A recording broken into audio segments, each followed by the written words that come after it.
Welcome to Odia tutor classes. अष्टम श्रेणी पिला माने तम साहित्य बहिर षष्ठ पाठ हिला एबे मध्य बंचिछि। आज पिले एई पाठरी जहाँ सब प्रश्न रही तार उत्तर आमे करिबा। वीडियोटी को शेष जाई देख। जो पिला माने चैनल रे नुआ अछ चैनल को सब्सक्राइब कर दियो। एठु पिले तमर प्रश्न रहिला निम्नलिखित प्रश्न गुड़िकर ठीक उत्तर पाखरी तारा चिन्ह देबा।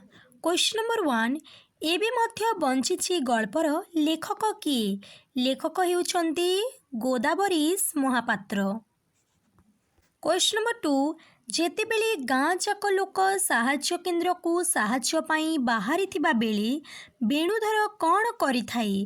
आंसर हे पिले वेणुधर पिंढारे तुनी होई ठिया होई थाए। क्वेश्चन नंबर 3 जेउ देशर मनीषर साक्षी रूपे स्वयं देवता बाट चली आसीथिले बोली कथा अछि एही वाक्यांश रे केउ देवतांक कथा कुहा जाइछि? आंसर हेबो गोपीनाथ। क्वेश्चन नंबर 4 सिरेई साहाय्य केन्द्र रु चाउल न नेई वेणुधर कौन करुथिला? आंसर हेबो निजको दूरेई गछ मूले बसिथिला। क्वेश्चन नंबर 5 वेणुधर गछमूले केउ समय बसिथिला? सकाळ पहरु। नेक्स्ट है मिलीमिशी जोड़िबा। पाठ्य अंतर्गत किछि वाक्य क स्तंभरी तले दिया जाइछि। ख स्तंभरी दुईटी लेखाई वाक्य दिया जाइछि। तुम्भे माने दलगत भाबरी एहा उपरी आलोचना कर एवं ख स्तंभरी दिया जाइतिबा उपयुक्त उत्तर सहित रेखा टाणी जोड़। प्रथमे रहिला श्यामल पत्र गहल तले शीतल पवन टिकिए पाई से आखि बुझी अनेक भाबी ताहा हिजिबो मनीष शांत अवस्था को आसिली जहा चिंता करी ताहा ही वास्तवता। काहा पेटरी अन्न नाही कि काहा मुहरे हस नाही। अन्न नथिबारु मुहरे हस नथिला। नेक्स्ट ला जहा पाउछंती मुठाई ता सिझेई खाइबाकू बेल नाही। आंसर हिजिबो लोकंक क्षुधा असह्य हेबारु। वेणुधरर कथा सीमा पार होई गला ताहा हिजिबो निज परिवारर दारिद्र्यता ही दुखर कारण। वेणुधर देह शीतेई उठिला। उदार व्यक्तिंकर कोमल हाथर स्पर्श तार अंतरात्मा को छुईबारु। नेक्स्ट ला गल्पर वाक्यगुड़ी को पढ़ बुझ और आलोचना कर। निम्नलिखित वाक्यगुड़ी को पढ़ बुझ और लिख। यह है पिले तमर सरलार्थ। करी अछि काहार स्नेहपालित गोटे गछमूली पथर उपरे बसी पड़ी खाली देखिला ताकू दिसिला गोटे प्राचीन विराट जाति हठात किपरि भिखारी पालटी गला। आंसर देख प्रथमे लिखिब काहार शेषरे लिखिब पालटी गला। उक्त गद्यांशटी पठित साहित्य बहिर एबे मध्य बंचिछि गद्यरु आनीत। एठारी लेखक गोदावरीश महापात्र गौरव और महिमा मंडित ओडिशा किपरि भिकारी जातिरे परिणत होइछि वेणुधरर भावना मध्यरे ताहा प्रकाश करिछन्ति। वेणुधर 10 दिन धरी साहाय्य केन्द्ररू चाउल न आनी फेरुथिला। तार सम्मान बोध जोगु से अन्य पाखरी हाथ पताइबाकू लज्जाबोध करुथिला। दुर्भिक्ष प्रपीड़ित लोके चाउल बंटा केन्द्र धाड़ी छिड़ा होई हाथ पातुथिले। ता भितरे जणे होई धाड़ी छिड़ा हेबाकू तार इच्छा नथिला। भोकिला लोकमानंकर हा अन्न चित्कार ता कान ताबदा होई जाउथिला। गोटे गछमूल बसी रही बेले ता भावना भीतर को आसुथिला किपरि एक प्राचीन दुर्दश जाति भिकारी पालटी गला। जीवन थाऊ थाऊ अपमान वरण करिनेला पथ भूलीगला। वास्तविक लेखकंक वर्णना बेस हृदयस्पर्शी अटे। खरे अछि चिर श्यामल बकुल छुरी अना मूले शह शह तरुण प्राणरी जो शिक्षार मंजी पोता जाइथिला ताहा कौन शेष को बढ़ी उठिला ए भिक मागिबा पाई? आंसर देख प्रथमे लिखिब चिर श्यामल शेषरे लिखिब मागिबा पाई। उक्त गद्यांशटी पठित साहित्य बहिर एबे मध्य बंचिछि गद्यरु आनीत। एठारे लेखक गोदावरीश महापात्र ଉତ୍କଳମଣି ଗୋପବନ୍ଧୁଙ୍କ ପ୍ରତିଷ୍ଠିତ ସତ୍ୟବାଦୀ ବନ ବିଦ୍ୟାଳୟର ଚିତ୍ର ପ୍ରଦାନ କରି ଏହି ଶିକ୍ଷାର ପରିଣତି କ'ଣ ଭିକ୍ଷାବୃତ୍ତି କରିବା ପାଇଁ ବୋଲି ବେଣୁଧର ଚରିତ୍ର ମାଧ୍ୟମରେ ପ୍ରଶ୍ନ କରିଛନ୍ତି। ଭାବନା ମଧ୍ୟରେ ବେଣୁଧରର ମନ ଏକ ଭିନ୍ନ ଜଗତକୁ ଚାଲିଯାଏ। ତା ଭିତରେ ସେ ନିଜର ତାରୁଣ୍ୟକୁ ଖୋଜି ପାଇ ସେ ବି ଦିନେ ପାଠ ପଢ଼ିବାକୁ ଘର ଛାଡ଼ିଥିଲା। ପାଠ ପଢ଼ି ଭାବିଥିଲା ସେ ନିଜେ ଜଗିବ ଓ ଦେଶକୁ ଜଗାଇବ। ମାତ୍ର ତାର ପାଠପଢ଼ା ଅକାଳରେ ଶେଷ ହୋଇଯାଇଥିଲା। ତା ଭାବନାରେ ଉତ୍କଳମଣି ଗୋପବନ୍ଧୁଙ୍କ ପ୍ରତିଷ୍ଠିତ ସତ୍ୟବାଦୀ ବନବିଦ୍ୟାଳୟଠାରେ ବକୁଳ ଛୁରିଅନା ଫୁଲଗଛ ତଳେ ପ୍ରଦାନ କରାଯାଇଥିବା ଶିକ୍ଷାର ପରିଣତି କ'ଣ ଭିକ୍ଷାବୃତ୍ତି ଅବଲମ୍ବନ କରିବାକୁ ଶହ ଶହ ଯୁବକମାନଙ୍କ ପ୍ରାଣରେ କ'ଣ ଶିକ୍ଷାର ଏହି ମଞ୍ଜି ପୋତା ଯାଇଥିଲା। ପ୍ରସଙ୍ଗଟିରେ ଲେଖକ କ୍ଷୁଧାର୍ତ ନିକଟରେ ଶିକ୍ଷାର ମୂଲ୍ୟବୋଧ ଭିତ୍ତିହୀନ ବୋଲି ଦର୍ଶାଇଛନ୍ତି।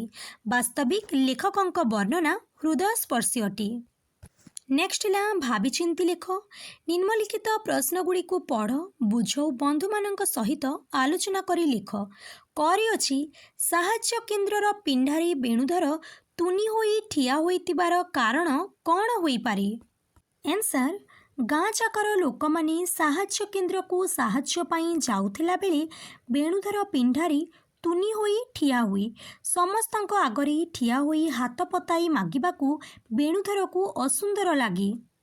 ଖରିଅଛି ବେଣୁଧର ପାଠ ପଢ଼ି କ'ଣ ହେବା ପାଇଁ ଭାବିଥିଲା? ଆନ୍ସର, ବେଣୁଧର ପାଠ ପଢ଼ି ନିଜେ ଜାଗିବ ଓ ଦେଶକୁ ଜଗାଇବ ବୋଲି ଭାବିଥିଲା। ଗରିଅଛି ବେଣୁଧର ଭିକ ମାଗିବାଟା ସୁନ୍ଦର ହେବ ନାହିଁ ବୋଲି କାହିଁକି ଚିନ୍ତା କଲା? ଆନ୍ସର, ବେଣୁଧରର ଆତ୍ମସମ୍ମାନ ବୋଧ ଥିବାରୁ ଭିକ ମାଗିବାଟା ସୁନ୍ଦର ହେବ ନାହିଁ ବୋଲି ସେ ଚିନ୍ତା କଲା। ଘରିଅଛି ସାହାଯ୍ୟ କେନ୍ଦ୍ରକୁ ଚାଉଳ ପାଇଁ ବେଣୁଧର କେତେ ଦିନ ଯାଇ ଚାଉଳ ନ ଆଣି ଫେରିଥିଲା? ଆନ୍ସର, ସାହାଯ୍ୟ କେନ୍ଦ୍ରକୁ ବେଣୁଧର 10 ଦିନ ଯାଇ ଚାଉଳ ନ ଆଣି ଫେରିଥିଲା। ମୋର ପ୍ରଶ୍ନ, ଦୁର୍ଭିକ୍ଷ ରାକ୍ଷସର ଯାଦୁଘର ବୋଲି କାହାକୁ କୁହାଯାଇଛି? ଆନ୍ସର, ସିରେଇ ଗାଁର ସାହାଯ୍ୟ କେନ୍ଦ୍ରକୁ ଦୁର୍ଭିକ୍ଷ ରାକ୍ଷସର ଯାଦୁଘର ବୋଲି କୁହାଯାଇଛି। ଚର ପ୍ରଶ୍ନ, ବେଣୁଧର ଗଛମୂଳ ପଥର ଉପରେ ବସି ଜାତି ବିଷୟରେ କ'ଣ ଭାବୁଥିଲି?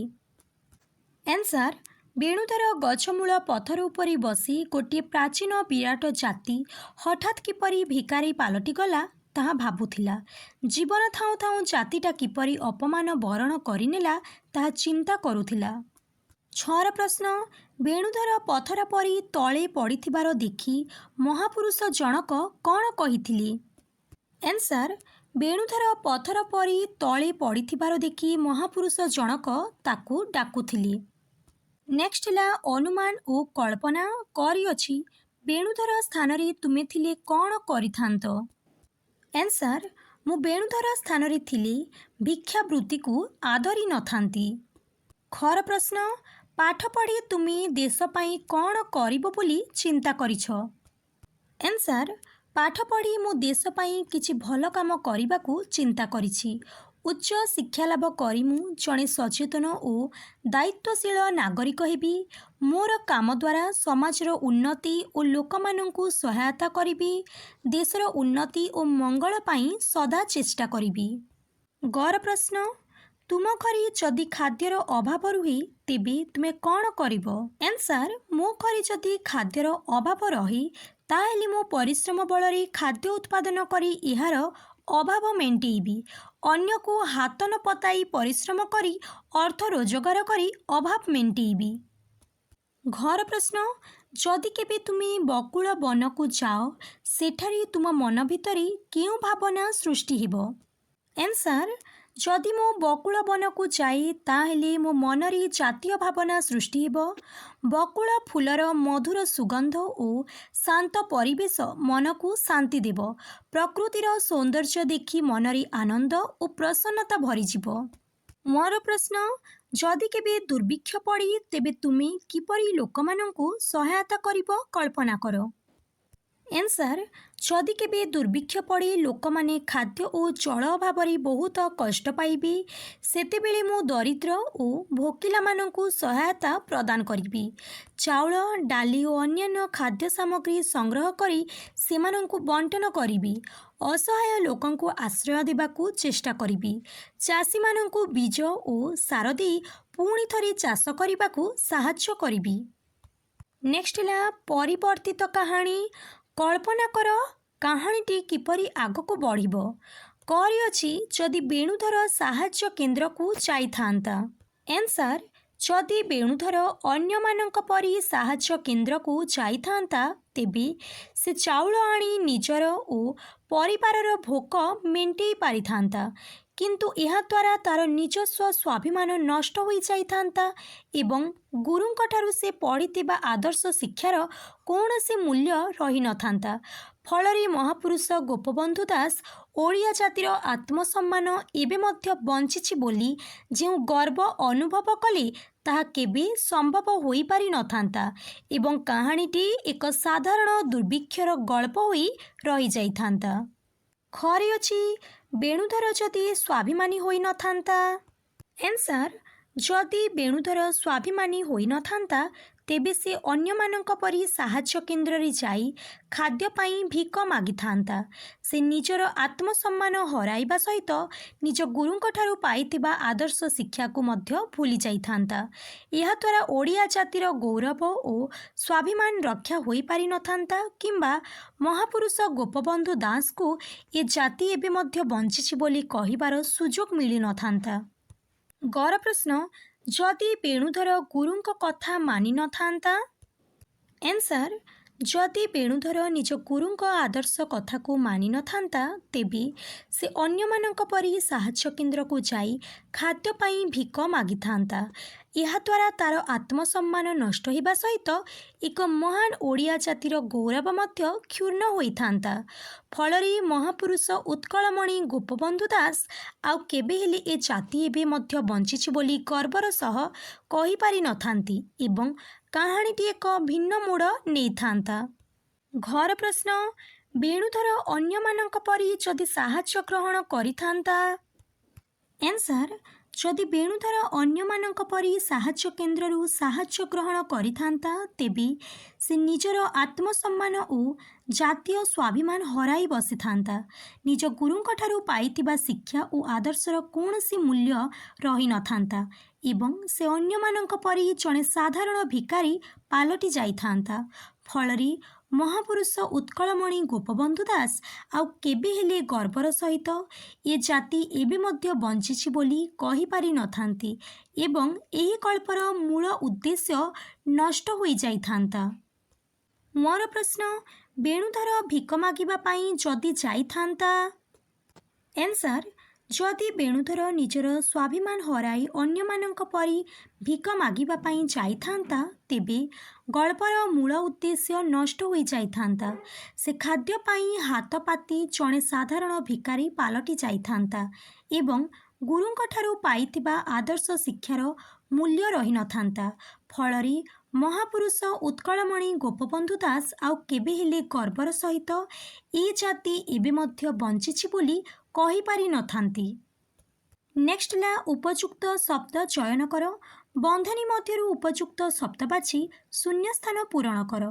करी अछि दूरर डैश पानी परी भासी जाई। एन्सर हेबो मरीचिका। खरी अछि कपतर डैश ध्वनि वेणुधरर मुह भांगी पारिला नाही। करुण ध्वनि। गर प्रश्न जीवन थिले भाई डैश नाही हाथ पातिबा नाही हाथ। घर प्रश्न पाठ पढ़ी वेणुधर भाविला से देश को डैश जगाइब।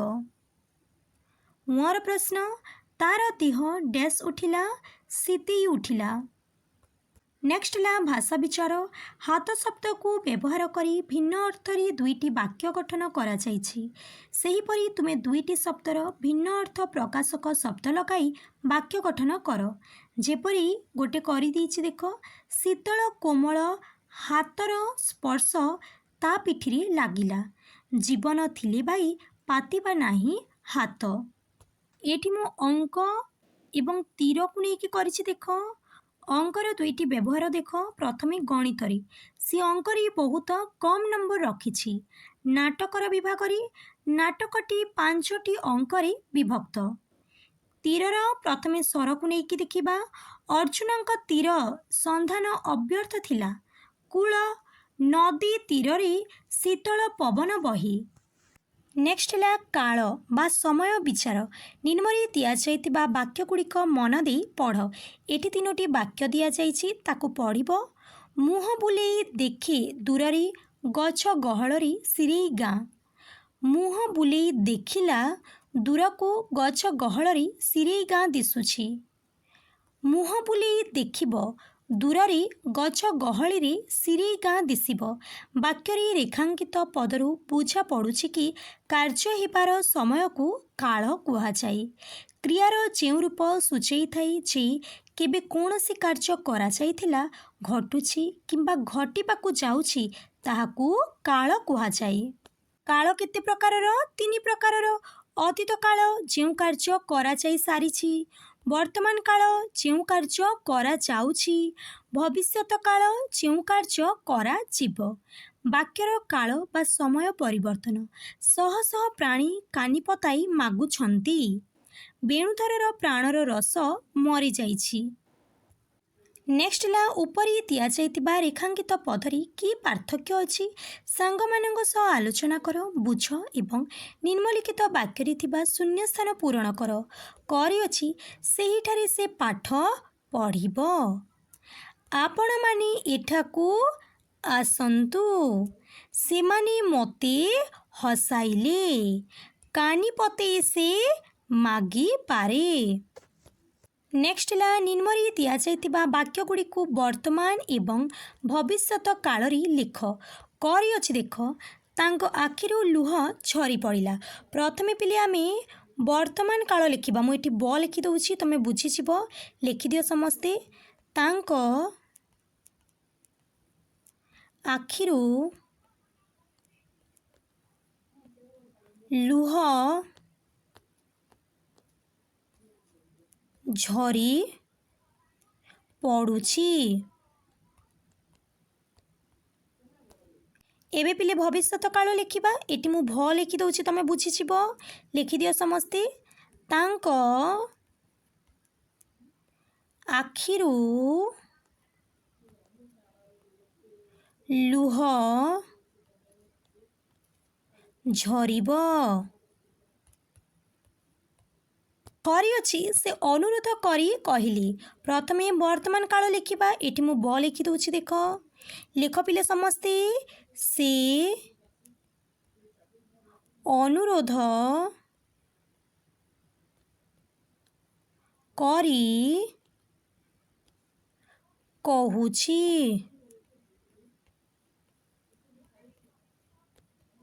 भविष्यत काल रे करिबा से अनुरोध करी कहिबे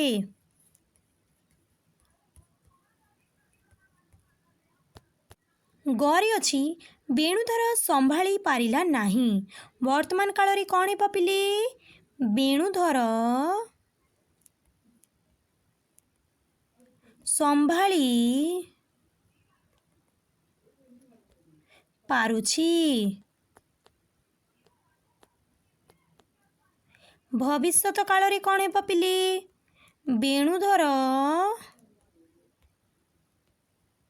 संभाली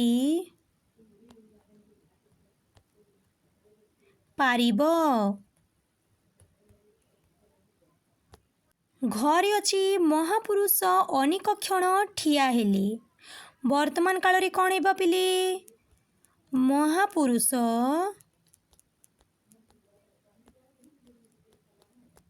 अनेक क्षण ठिया होइछन्ति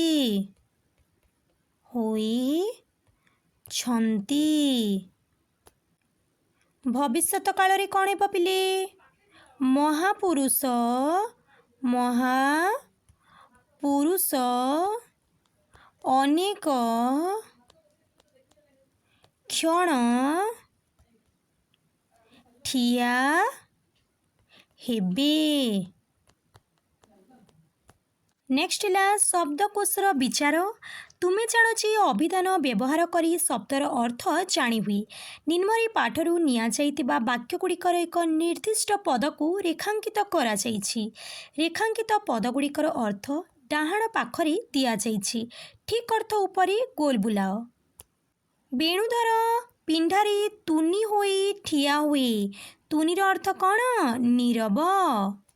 ବସି ବସି ବିଚାରି ବିଚାରି ସୂର୍ଯ୍ୟ ମୁଣ୍ଡ ଉପରକୁ ଉଠେ। ତପନ। ଯେଉଁଠାରେ ଦେବତା ମଣିଷର ସାକ୍ଷୀ। ସୁର। ଦୁର୍ଭିକ୍ଷ ରାକ୍ଷସର ତାହା ଗୋଟାଏ ବିରାଟ ଯାଦୁଘର। ଦାନବ। ନେକ୍ସଟ ହେଲା ପିଲେ ଚିନ୍ତା କରି ଲେଖିବା। ଗୋଟିଏ ଶୀତଳ କୋମଳ ହାତର ସ୍ପର୍ଶ ତା ପିଠିରେ ଲାଗିଲା। ଗଳ୍ପର ଏହି ଧାଡ଼ିରେ ଶ୍ରଦ୍ଧାଭାବ ପ୍ରକାଶ କରୁଛି। ନିମ୍ନରେ କେତେଗୁଡ଼ିଏ ବାକ୍ୟ ଦିଆଯାଇଛି। ଦିଆଯାଇଥିବା ବାକ୍ୟଗୁଡ଼ିକ କେଉଁ ଭାବନା ପ୍ରକାଶ କରୁଛି ଡାହାଣ ପାଖ ଭାବନା ସାରଣୀ ସହ ମିଳାଅ। ପ୍ରଥମେ ରହିଛି ସମସ୍ତଙ୍କ ଆଗରେ ମୁଁ ହାତ ପତେଇ ଠିଆ ହୋଇ ମାଗିବାଟା ସୁନ୍ଦର ହେବ ନାହିଁ। କ'ଣ ହେବ ପିଲେ? ସ୍ୱାଭିମାନ। ମାତ୍ର ନିଜ ଭିତରେ ସେ ଦେଖେ ଆଉ ଗୋଟିଏ ଜଗତ। କ'ଣ ହେଇଯିବ? କଳ୍ପନା। ପାଠ ପଢ଼ି ପଢ଼ି ସେ ଭାବିଲା ସେ ଜାଗିବ, ଦେଶକୁ ଜଗାଇବ। ଦେଶ ପ୍ରେମ। ଯେଉଁ ଦେଶରେ ଯୁଗ ଯୁଗ ଧରି ବିରାଟ ପଥର ସ୍ତୂପ ଉପରେ ପତିତପାବନ ବାନା ଉଡ଼ୁଛି, ଏହା ହେଇଯିବ ଭକ୍ତି। କେଉଁଠି ସେ ଆପଣାର ମୁହଁଟା ଲୁଚାଇ ଠିଆ ହୋଇ ପାରିଥାନ୍ତା କି? ଏହା ହେଇଯିବ ପିଲେ ଲଜ୍ଜା। ତାପରେ ଦୁଇ ଟୋପା ଲୁହ ନିଗିଡ଼ି ତଳେ ପଡ଼ିଗଲା, ତାହା ହେଇଯିବ ଦୁଃଖ। ସେହି ନିରସ ସଂସାର ଭିତରେ ତାର ଆଶାର ଝରଣା ଶୁଖି ଆସିଛି, ଏହା ହେଇଯିବ ନିରାଶା। ନେକ୍ସଟ ହେଲା ବାକ୍ୟ ବିସ୍ତାର। ବେଣୁଧର ଆଖି ଫିଟେଇଲା। ଏହି ବାକ୍ୟଟି କେବଳ ଦୁଇଟି ଶବ୍ଦ ଓ ଗୋଟିଏ କ୍ରିୟାପଦକୁ ନେଇ ଗଠିତ, କିନ୍ତୁ ଆମେ ଏହି ବାକ୍ୟକୁ ଆହୁରି ବଡ଼ କରିପାରିବା। ଦେଖ କେମିତି କରିଛି। ବେଣୁଧର ଆଖି ଫିଟେଇ ଦେଖିଲା, ପୁଣି ସେଇ ଆଖି ଆଗରେ ପୁରୁଣା ସଂସାର। ଏବେ ମୁଁ କଥାଟି ବୁଝିପାରୁଛି। ଏହି ବାକ୍ୟକୁ ମଧ୍ୟ ଆହୁରି ବିସ୍ତାରିତ କରାଯାଇପାରିବ, ଯାହାକି ଅନେକ ଅର୍ଥ ଓ ଭାବନାକୁ ପ୍ରକାଶ କରିବ। ନିମ୍ନରେ ଦିଆଯାଇଥିବା ବାକ୍ୟଗୁଡ଼ିକୁ ବିସ୍ତାରିତ କରି ଲେଖ।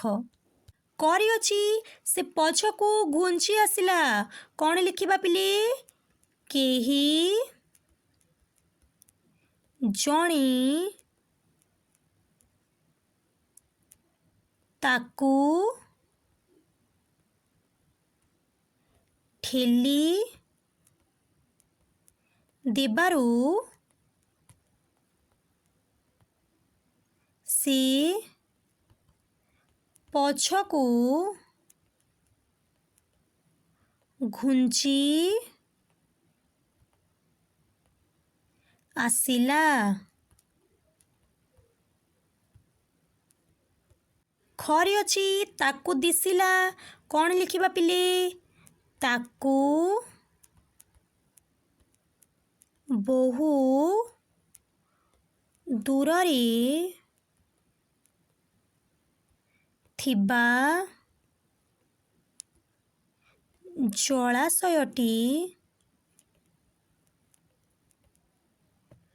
ଜଳାଶୟଟିଏ ଦିଶିଲା।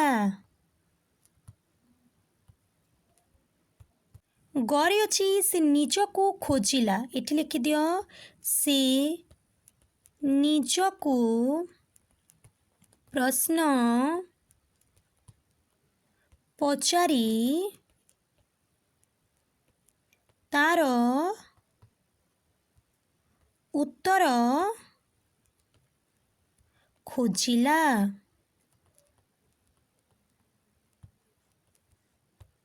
ଘର ପ୍ରଶ୍ନ ମୁହଁ ବୁଲେଇ ଦେଖେ। ଏଠି ଲେଖିଦିଅ ମୁହଁ ବୁଲେଇ ଦେଖିଲା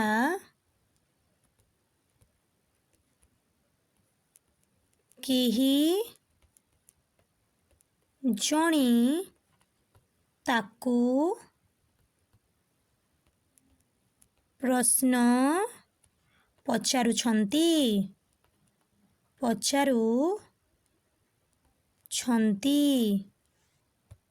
ମୁହଁରେ ଅଛି ବେଣୁଧର ଘରକୁ ଫେରି ଆସିଲା। ଲେଖିଦିଅ ପିଲେ ବେଣୁଧର ଖାଲି ହାତରେ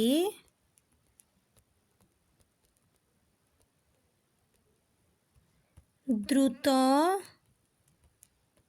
ଗତିରେ ଘରକୁ ଫେରି ଆସିଲା।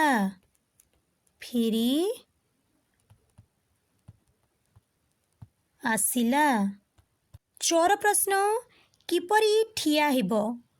ଏଠି ଲେଖିଦିଅ କିପରି ଏତେ ସମୟ ଏତେ ବଡ଼ ଧାଡ଼ିରେ ଠିଆ ହେବ। ନେକ୍ସଟ ହେଲା ଦୂରାଭାଷରେ ଯୋଗାଯୋଗ। ତୁମେ କଳ୍ପନା କର ପାଠ୍ୟ ଅନ୍ତର୍ଭୁକ୍ତ କାହାଣୀଟି ବର୍ତ୍ତମାନ ସମୟର ବେଣୁଧର ସାହାଯ୍ୟ କେନ୍ଦ୍ରକୁ ନ ଯିବା ପାଇଁ ଜିଦି ଧରିଛନ୍ତି, କିନ୍ତୁ ତାଙ୍କର ଦାରିଦ୍ର୍ୟ ଜୀବନ ତାଙ୍କୁ ସାହାଯ୍ୟ କେନ୍ଦ୍ରକୁ ଯିବା ପାଇଁ ବାଧ୍ୟ କରୁଛି। ତୁମେ କଳ୍ପନା କରି ବେଣୁଧର ଏବଂ ତାଙ୍କ ଦାରିଦ୍ର୍ୟ ଜୀବନ ମଧ୍ୟରେ ହୋଇଥିବା କଥାବାର୍ତ୍ତା ଲେଖନ୍ତୁ। ଆନ୍ସର ଦେଖ ପିଲେ, ଦାରିଦ୍ର୍ୟ ବେଣୁଧରକୁ କହିବ, ବେଣୁଧର ତୁମ ପରିବାର ଭୋକରେ ଡହଳ ବିକଳ ହେଉଛନ୍ତି, ତେଣୁ ତୁମେ ସ୍ୱାଭିମାନ ଛାଡ଼ି ସାହାଯ୍ୟ କେନ୍ଦ୍ରକୁ ଯାଇ ଚାଉଳ ଆଣିବା ଉଚିତ। ଏହାର ଉତ୍ତରରେ ବେଣୁଧର କହିବେ, ନା, ମୁଁ ମୋ ଗୁରୁଙ୍କଠାରୁ ଶିଖିଛି ଯେ ଜୀବନ ଥିବା ପର୍ଯ୍ୟନ୍ତ କାହା ଆଗରେ ହାତ ପାତି ଭିକ ମାଗିବା ଅନୁଚିତ। ଦାରିଦ୍ର୍ୟ ପୁଣି ବୁଝାଇବ ଯେ କେବଳ ଆଦର୍ଶ ଓ ସ୍ୱାଭିମାନ କେବେ ପେଟର ଭୋକ ମେଣ୍ଟାଇ ପାରିବ ନାହିଁ। କିନ୍ତୁ ବେଣୁଧର ନିଜ ଜିଦ୍ରେ ଅଟଳ ରହି କହିବେ, ସତରେ ଦୁଃଖ କଷ୍ଟ ଆସିଲେ ମଧ୍ୟ ମୋ ଜାତିର ଟେକ ଓ ମୋର ଆତ୍ମସମ୍ମାନକୁ କେବେ ହେଲେ ହରାଇବି ନାହିଁ। ଘର ପ୍ରଶ୍ନ କଳ୍ପନା କରନ୍ତୁ ଯେ ବେଣୁଧର ସାହାଯ୍ୟ କେନ୍ଦ୍ରରେ ଦେଖୁଥିବା ଦୃଶ୍ୟକୁ ଦେଖି ନିଜ ମନ ଭିତରେ ଅନେକ ଚିନ୍ତା କରୁଛନ୍ତି। ତୁମେ ବେଣୁଧରର ଭାବନାକୁ ମୋବାଇଲର ମେସେଜରେ ଲେଖି ବନ୍ଧୁଙ୍କୁ ଜଣାଅ। ଆନ୍ସର, ବନ୍ଧୁ, ଆଜି ସିରେଇ ଗାଁ ସାହାଯ୍ୟ କେନ୍ଦ୍ରରେ ଲୋକଙ୍କର ବିକଳ ଅବସ୍ଥା ଦେଖି ମୋ ହୃଦୟ କମ୍ପି ଉଠୁଛି। ଏକ ପ୍ରାଚୀନ ବିରାଟ ଓଡ଼ିଆ ଜାତି ଜୀବନ ଥାଉ ଥାଉ କିପରି ଅପମାନ ବରଣ କରି ଭିକାରୀ ପାଲଟି ଯାଇଛି, ତାହା ଦେଖି ମୁଁ ସ୍ତବ୍ଧ ହୋଇଯାଇଛି। ମୁଁ କେବଳ ଭାବୁଛି, ପିଲାଦିନେ ବକୁଳ ବଣରେ ଆମେ ପାଇଥିବା ଆଦର୍ଶ ଶିକ୍ଷା କ'ଣ ଶେଷରେ ଏହିପରି ଭିକ ମାଗିବା ପାଇଁ ଉଦ୍ଦିଷ୍ଟ ଥିଲା? ନେକ୍ସଟ ହେଲା ତୁମର ଦୈନନ୍ଦିନୀ। ଅଗଷ୍ଟ ମାସ 3 ତାରିଖ। ଆଜି ମୁଁ ମୋ ମାମୁଁ ଘରକୁ ଗଲି। ଆନ୍ସର ଦେଖ, ଆଜି ମୁଁ ସକାଳ 7ଟାରେ ଘରୁ ମାମୁଁ ଘରକୁ ଗଲି। ବାଟରେ ହାଲୁକା ବର୍ଷା ହେଲା। ଗୁଳୁଗୁଳିରୁ ସାମାନ୍ୟ ଆଶ୍ୱସ୍ତି ମିଳିଲା। ସକାଳ 9ଟାରେ ମୁଁ ମାମୁଁ ଘରେ ପହଞ୍ଚିଲି। ମାମୁଁ ଓ ମାଇଁ ମୋତେ ହସି ହସି ସ୍ୱାଗତ କଲେ। ସେମାନଙ୍କ ସହିତ ମୁଁ ସକାଳ ଜଳଖିଆ ଖାଇଲି। ଦିନ 12:30ରେ ମୁଁ ମଧ୍ୟାହ୍ନ ଭୋଜନ କଲି। ମାଇଁ ନିଜ ହାତରେ ଭୋଜନ ପ୍ରସ୍ତୁତି କରିଥିଲି। ଭୋଜନ ପରେ ମୁଁ କିଛି ସମୟ ବିଶ୍ରାମ ନେଲି। ଅପରାହ୍ନରେ ମାମୁଁ ଘର ଗାଁରେ ବୁଲାବୁଲି କଲି। ଗାଁର ଶାନ୍ତ ଓ ସବୁଜିମା ପରିବେଶ ମୋତେ ଆକୃଷ୍ଟ କରିଥିଲା। ସନ୍ଧ୍ୟା 5ଟା ବେଳକୁ ଘରକୁ ଫେରିଲୁ। ଦିନଟି ସୁଖଦ ଓ ସ୍ମରଣୀୟ ଥିଲା। ତାହେଲେ ଏତିକି ଥିଲା ପିଲେ ତମର ପ୍ରଶ୍ନ ଉତ୍ତର। ଭିଡ଼ିଓଟିକୁ ଲାଇକ୍ କରିଦିଅ, ତମ ସାଙ୍ଗମାନଙ୍କ ସହ ସେୟାର କରିଦିଅ। ଯେଉଁ ପିଲାମାନେ ଚ୍ୟାନେଲରେ ନୂଆ ଅଛ, ଚ୍ୟାନେଲଟିକୁ ସବସ୍କ୍ରାଇବ୍ କରିଦିଅ।